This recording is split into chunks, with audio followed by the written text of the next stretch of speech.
Jahr 2030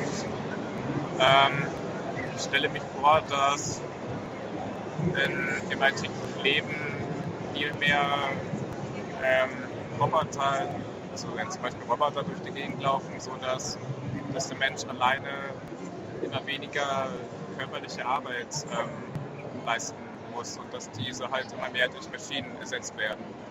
Und auch, dass die Umweltverschmutzung zurückgeht dadurch, dass die Autos entweder mit Solarenergie oder anderen Energiequellen angetrieben werden. So, ja, meine Wohnung stelle ich mir eher so wie jetzt vor, also einfach und natürlich eigentlich. Aber dass vielleicht auch im Haushalt selber vielleicht mehr Maschinen eingesetzt werden. Zum Beispiel um das Essen zu kochen oder irgendwas zu machen, was der Mensch halt sonst macht. Und ich kann mir vorstellen, Roboter zu entwickeln, bauen und programmieren. Und wenn es später immer mehr Roboter geben würde, und diese Roboter halt immer mehr die Arbeiten von den Menschen abnehmen würden, dann